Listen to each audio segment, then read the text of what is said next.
अगर आप भी चाहते हैं कि आपन म्यूजिक के वीडियो सबसे पहले आप तक पहुंचे, तो लाल बटन को दबाकर चैनल को सब्सक्राइब जरूर कर ले और साथ में बेल आइकन को दबाना ना भूलें। बोली बोली सरस्वती मैया की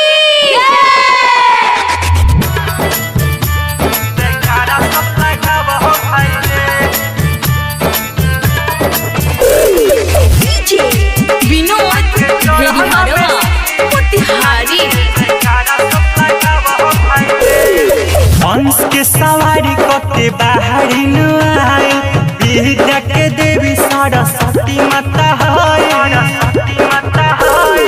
हंस के सवारी करते बाहरी आए, विद्या के देवी सरस्वती माता है। माइके चढ़ल में सिर झुकाई के जयकारा सब लगाव भाई रे। माइके चढ़ल में सिर झुकाई के जयकारा सब लगाव भाई रे। जयकारा सब लगाव भाई रे।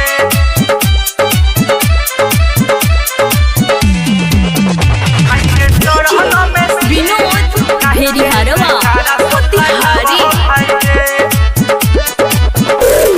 साझौड़ी सूर के रचैया हही में, ज्ञान के नूर दी सब पे लुटाई, सब पे लुटाई। साझौड़ी सूर के रचैया हही में, ज्ञान के नूर दी सब पे लुटाई। दर्शन कलह सभे,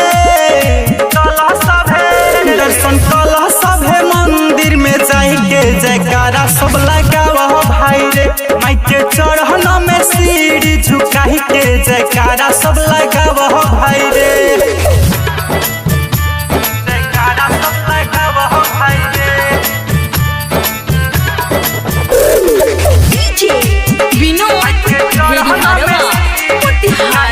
जयकारा सब लगाव भाई रे। हाथों में बिना और पुस्तक भरेली, हंस के सवारी आसन कमल के कढ़ेली, कमल के कढ़ेली।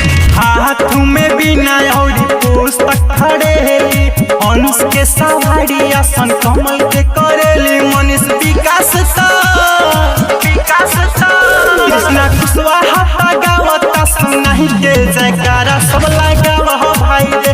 माइके चढ़ल में सिर झुकाई के जयकारा सब लगाव भाई रे।